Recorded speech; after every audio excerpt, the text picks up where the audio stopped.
Hal ini ternyata justru membuat Khairul semakin menjadi-jadi. Dia bukannya merasa malu ataupun kapok, dia malah terus mengulangi perbuatannya. Dia menggunakan uang hasil jerih payah dari Neliwati untuk menafkahi istri barunya. Dan yang lebih gilanya adalah malah dia kawin sekali lagi. Halo Sobat Pena, apa kabar hari ini? Assalamualaikum warahmatullahi wabarakatuh. Hari ini kita akan kembali membahas kejadian-kejadian mengerikan, kisah nyata yang terjadi di muka bumi ini. Kisah kali ini terjadi di Karawang pada tahun 2021. Mengisahkan tentang seorang istri yang merupakan bos rumah makan Padang, yang mana dia dengan tega melakukan aksi eksekusi keji kepada suaminya lantaran dia kesal karena suaminya itu menikah sampai 4 kali dan menggunakan uang dari hasil rumah makan Padang yang dikelola oleh istrinya tersebut. Kisah ini benar-benar membuat geram. Sebagian besar masyarakat malah mendukung apa yang dilakukan oleh sang istri karena si suami tidak tahu diri. Bagaimana cerita selengkapnya tentang kasus yang satu ini? Langsung saja kita bahas di Kata Pena.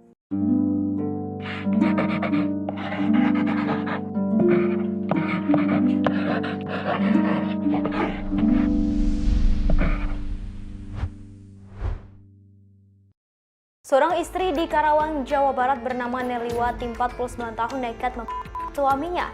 Tak hanya dilakukan sendiri, Nelly menyewa dukun santet hingga 5 orang algojo untuk membantu aksinya. 5 algojo tersebut disewa setelah dukun santet yang dibayar Nelly gagal menjalankan misinya. Sebelum kita mulai ke ceritanya, jangan lupa untuk subscribe channel ini dan bagikan video ini ke teman-teman kalian. Cerita ini dibuat berdasarkan berita yang sudah beredar dan diterbitkan oleh beberapa media publik yang aku sajikan dan aku rangkum dalam bentuk alur cerita. Kita mulai ceritanya. Jadi ada seorang wanita yang bernama Neliwati. Dia ini tinggal di daerah Karawang. Neliwati ini merupakan seorang pekerja keras yang pantang menyerah. Dia tinggal bersama suaminya, Khairul Amin, dan 3 orang anak mereka yang salah satunya bernama Rizka. Berkat kegigihannya, Neliwati ini berhasil merintis sebuah usaha rumah makan Padang yang cukup terkenal di daerah tersebut. Semula, usaha dan jerih payah dalam membangun bisnis tersebut dilakukan oleh Neliwati seorang diri. Lalu di sisi lain, Khairul, suaminya, sama sekali tidak terlibat dalam usaha tersebut. Dia bahkan tidak membantu Neliwati dalam mencari nafkah. Khairul tidak memiliki pekerjaan dan kesehariannya hanya dihabiskan dengan nongkrong bersama warga sekitar. Hidupnya sepenuhnya tergantung pada bisnis rumah makan milik sang istri. Lalu pada saat itu, satu-satunya kesibukan yang dilakukan oleh Khairul adalah nongkrong dan bermain tenis di Gor Panatayuda. Lalu pada awalnya, Neliwati tidak mempermasalahkan hal tersebut karena secara ekonomi dia berpikir mereka tidak kekurangan berkat usaha rumah makan yang dia jalankan. Dia tetap sayang pada suaminya karena menurutnya walaupun suaminya itu tidak bisa memberikan nafkah kepada Neliwati dan semua nafkah itu berasal dari usaha Neliwati sendiri, namun Neliwati menerima. Mungkin itulah jalan dan rezeki yang diberikan oleh Allah Subhanahu wa Ta'ala, dan Nelly merasa sangat bahagia dengan keluarganya tersebut. Namun di balik itu semua, ternyata si suami yaitu Khairul sering sekali meminta uang kepada Neliwati untuk keperluannya pribadi demi bisa bermain di luar rumah. Bahkan dia juga sering mengambil uang di rumah makan tanpa sepengetahuan istrinya tersebut. Tindakan tidak tahu diri dan semena-mena Khairul ini dilakukan sampai beberapa tahun. Uang tersebut ternyata justru dihabiskan oleh Khairul untuk menghabiskan waktu bermain perempuan. Sungguh laki-laki yang tidak tahu diri dan bejat. Sejak usaha rumah makan Neliwati mulai sukses, tepatnya pada tahun 2011, tiba-tiba Khairul yang tidak tahu malu menikah lagi tanpa sepengetahuan Neliwati.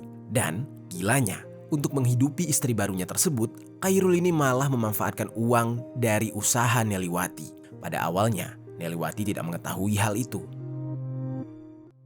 Hingga pada suatu hari, Neliwati mulai mengetahui perbuatan dari suaminya ini. Setelah dia mengetahui hal tersebut, mereka pun bertengkar hebat, namun dengan kesabaran yang penuh. Setelah beberapa hari bertengkar, Neliwati yang memilih untuk memaafkan suaminya, memberikan suaminya kesempatan sekali lagi.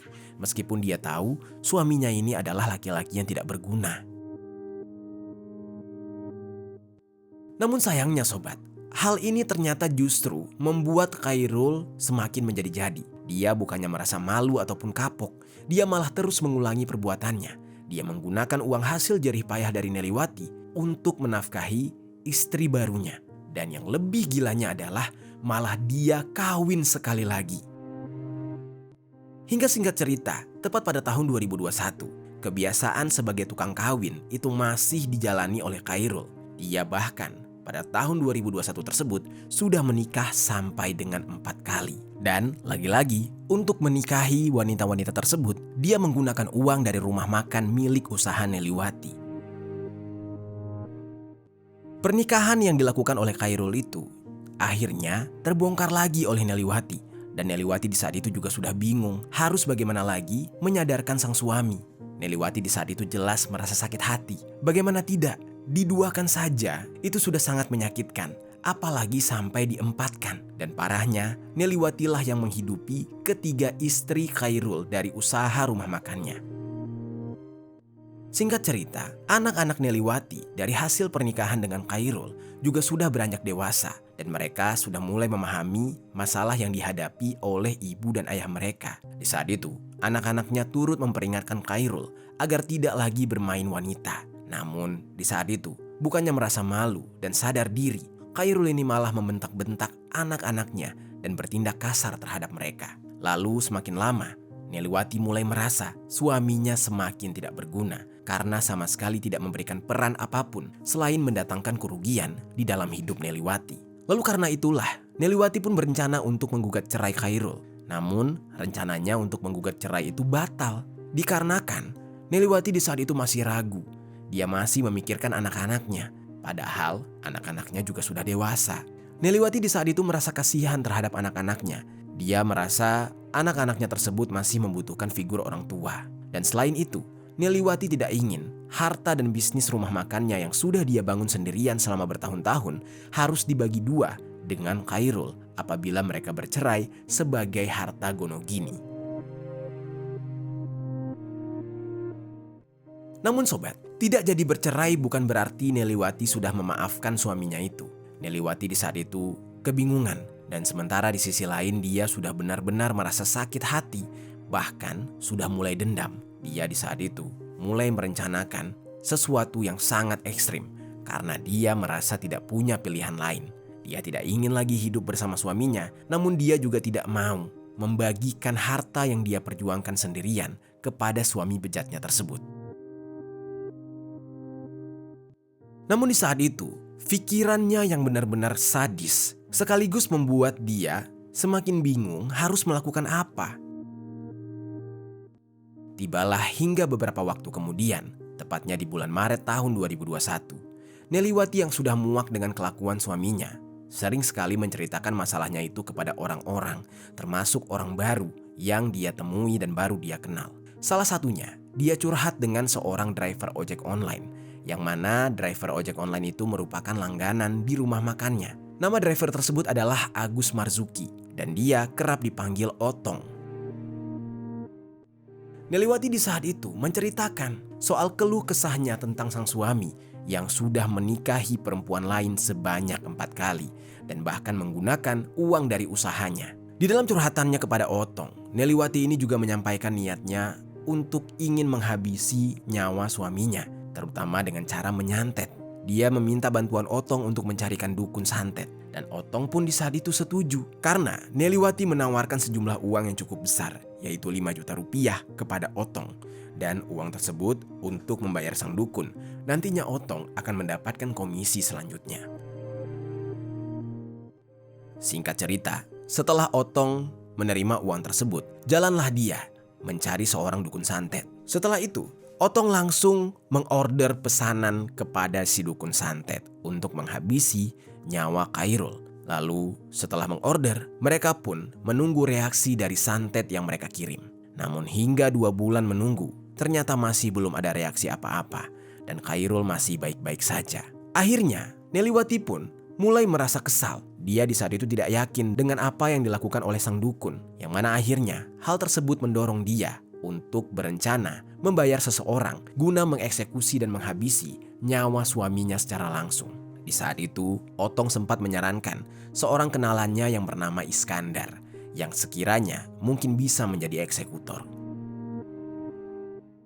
Lalu sobat, Neliwati setuju. Otong pun kemudian membawa Iskandar ke rumah makan milik Neliwati untuk memperkenalkannya. Setelah mereka bercerita panjang lebar, Neliwati pun setuju dan menawarkan bayaran sebesar 30 juta rupiah jika Iskandar bisa melaksanakan tugasnya. Neliwati membayar uang muka sebesar 10 juta kepada Iskandar dan menjanjikan sisanya akan dibayar setelah aksinya tersebut berhasil. Pada awalnya, Iskandar ini agak ragu karena dia juga memiliki keluarga yang harus dia nafkahi, sehingga dia khawatir jika dia tertangkap dan masuk penjara, bagaimana nasib keluarganya. Namun, untuk meyakinkan Iskandar, Neliwati di saat itu membuat perjanjian tertulis yang menjanjikan akan membiayai keluarga Iskandar setiap bulannya jika dia tertangkap dan dipenjara. Lalu perjanjian tersebut pun ditulis tangan dan ditandatangani di atas materai 10.000. Dengan adanya perjanjian tersebut, Iskandar pun setuju dan menyatakan siap untuk menghabisi nyawa suami Neliwati, yaitu Khairul. Lalu mereka pun kemudian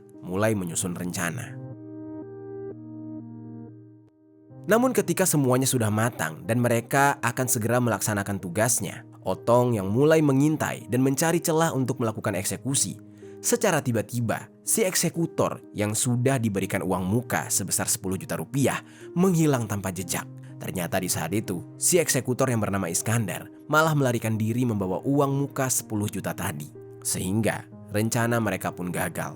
Meskipun demikian, Neliwati tidak menyerah begitu saja. Dia akhirnya meminta bantuan kepada Otong lagi agar misi ini tetap dilanjutkan bagaimanapun caranya. Singkat cerita, tepat pada bulan September tahun 2021, Otong kembali mengenalkan 5 orang lagi kepada Neliwati yang sekiranya mungkin dapat membantu untuk menjadi eksekutor. Ketika kelima orang tersebut dipertemukan dengan Neliwati, Neliwati kembali menjanjikan akan membayar mereka sejumlah uang sebesar 30 juta rupiah jika aksinya sukses. Dan harga tersebut ternyata langsung disetujui dan 5 orang itu segera menyusun rencana. Yang mana rencana mereka sama seperti sebelumnya, yaitu dengan cara membegal. Mereka menargetkan waktu eksekusi saat Khairul nantinya pulang tengah malam. Dan di dalam rencana ini, ternyata eksekutor utamanya sudah dirubah, yaitu Otong. Karena dia merasa bersalah, dialah yang mengajukan diri untuk menjadi eksekutor utama, dibantu dengan 5 temannya tadi.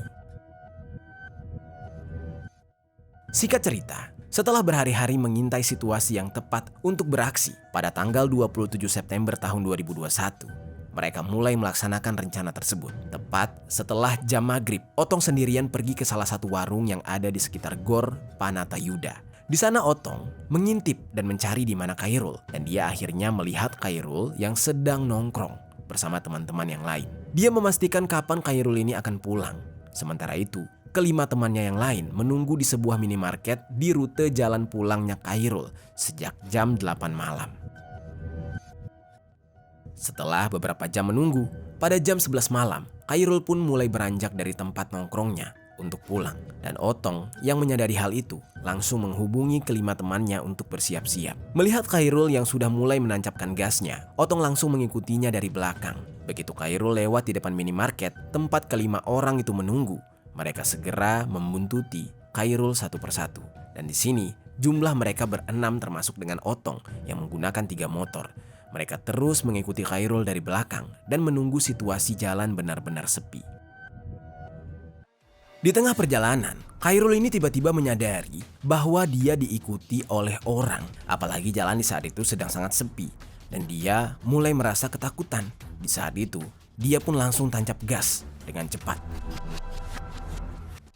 Lalu ke-6 orang yang berusaha mengejar Khairul tibalah hingga persis di depan rumahnya. Yang mana pada saat itu mereka berhasil mendekati motor Khairul dan langsung mengeluarkan senjata tajam dan menebaskan senjata tersebut beberapa kali ke arah tubuh Khairul. Khairul yang kaget lantas berteriak minta tolong, namun tidak kuat menahan rasa sakit. Dia terjatuh dari motornya dan di saat itu dia kembali ditikam lagi tepat di bagian pinggang dan juga kepala hingga akhirnya tergeletak bersimbah cairan merah di tengah jalan di depan rumahnya. Setelah dirasa semuanya aman, para pelaku langsung meninggalkan Khairul tergeletak begitu saja. Lalu dari dalam rumah, salah satu anak Khairul yang bernama Rizka mendengar adanya suara seperti motor jatuh dan suara keributan yang terdengar sangat bergemuruh. Karena itu, Rizka membangunkan ibunya, Neliwati, yang sedang tidur. Namun di saat itu Neliwati tidak menggubris, seolah-olah dia sedang tidur nyenyak, padahal sebenarnya tidak. Dia tahu yang sedang dihabisi di depan rumahnya itu adalah suaminya. Akhirnya, Rizka pun berinisiatif untuk mengintip ke depan rumah. Dan setelah dia keluar, betapa kagetnya dia. Dia melihat ayahnya tergeletak di tengah jalan. Dia pun berteriak-teriak histeris. Dan Rizka kembali masuk ke dalam rumah untuk membangunkan Neliwati. Namun Neliwati di saat itu tetap tidak ingin bangun. Akhirnya Rizka pun berinisiatif menelpon saudara-saudaranya dan meminta bantuan ke salah satu karyawan rumah makannya yang kebetulan tinggal tidak jauh dari sana. Dan suasana pun tiba-tiba menjadi ramai dengan beberapa warga yang di saat itu berusaha untuk menolong Khairul yang sudah tergeletak dan tidak bernyawa. Dan di saat itulah Neliwati menyadari sudah saatnya dia keluar rumah dan dengan gelagat pura-pura bangun tidur dan pura-pura berteriak histeris karena melihat suaminya tergeletak di tengah jalan dalam keadaan yang mengerikan. Dan semua orang yang ada di sana berusaha menolong Khairul yang di saat itu dikatakan sudah tidak lagi bergerak. Di tubuhnya terdapat banyak sekali luka tikaman, terutama di perut, pinggang, dan juga di kepala. Khairul pun saat itu langsung dilarikan ke RSUD Karawang. Namun sayangnya nyawanya tidak bisa tertolong. Dia dinyatakan meninggal tepat pada tanggal 28 September tahun 2021. Di saat itu, orang-orang mengira bahwa Khairul adalah korban begal. Suasana menjadi heboh. Semua orang jadi waspada karena kampung mereka sudah ada begalnya. Lalu singkat cerita, kasus ini pun dilaporkan kepada pihak kepolisian. Dan setelah pihak kepolisian menangani kasus ini, polisi merasa ada yang janggal. Mereka menduga bahwa ini seperti bukan kasus begal, sebab tujuan begal adalah merampas barang-barang berharga milik korban. Namun di dalam kasus ini, tidak ada barang milik korban yang hilang, dan polisi meyakini bahwa ada tujuan atau motif lain dari para pelaku tersebut. Dan di saat itu, polisi pun terus menyelidiki kasus ini di sekitar tempat kejadian. Jasad Khairul pun di saat itu segera dimakamkan terlebih dahulu, dan seluruh keluarganya berduka, termasuk Neliwati yang terus berpura-pura menunjukkan rasa dukanya yang sebenarnya ya semua itu palsu. Begitu juga dengan 3 istri Khairul yang lain, mereka sangat bersedih. Singkat cerita, 5 hari setelah Khairul dimakamkan, Neliwati di saat itu sempat bertemu dengan si eksekutor, yaitu Otong. Mereka bertemu di Ramayana Karawang untuk memberikan upah sebesar 10 juta rupiah kepada Otong terlebih dahulu. Sementara sisanya sebesar 20 juta rupiah itu rencananya akan diberikan bulan berikutnya. Neliwati meminta kepada Otong untuk tidak berhubungan terlebih dahulu sampai situasinya benar-benar aman agar tidak ada yang mencurigai mereka. Namun sobat, pergerakan Neliwati saat menemui Otong di Ramayana ternyata berada di dalam intaian polisi. Polisi secara diam-diam menyelidiki keluarganya, termasuk dengan Neliwati. Karena menurut polisi, banyak kejanggalan yang membuat mereka curiga terhadap anggota keluarga dari korban. Dan setelah diselidiki, polisi pun mulai menemukan informasi soal pertengkaran antara Neliwati dan suaminya. Dan semua itu penyebabnya adalah perselingkuhan yang dilakukan oleh si Khairul sebagai korban. Dan karena itulah polisi mulai mencurigai, kok bisa Khairul ini dibegal di saat-saat yang tepat dia sedang bertengkar dengan sang istri. Dan polisi pun mulai mencurigai Neliwati dan mencoba untuk menyelidikinya. Lalu ternyata semuanya benar. Namun di saat itu Neliwati tidak langsung ditangkap oleh pihak kepolisian karena pihak penyelidik masih menunggu sampai buktinya benar-benar lengkap. Polisi di saat itu juga menggali informasi mengenai laki-laki yang ditemui oleh Neliwati di Ramayana, yang tidak lain adalah si Otong. Dan singkat cerita, polisi pun berhasil mengumpulkan informasi tentang Otong, pria yang ditemui oleh Neliwati secara diam-diam di Ramayana. Dan Otong kemudian didatangi oleh pihak kepolisian untuk kemudian diperiksa. Di saat itu dia diinterogasi mengenai tujuannya bertemu dengan Neliwati di Ramayana. Padahal Neliwati kan baru saja kehilangan sang suami, dan kehilangan sang suami dalam situasi yang mengenaskan. Lalu setelah diinterogasi, Otong tidak dapat bertahan lama, yang mana pada akhirnya dia pun mengakui keterlibatannya dalam kasus ini.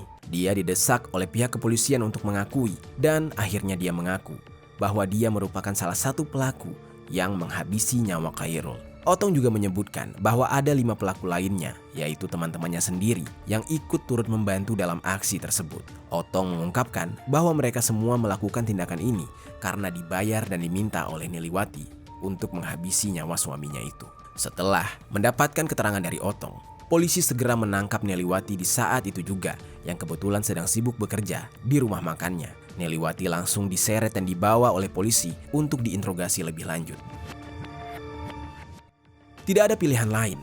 Neliwati mengakui semuanya. Dia menjelaskan bahwa tindakannya tersebut diambil karena sudah tidak sanggup lagi dengan sikap suaminya yang sering berselingkuh dan sering menikah.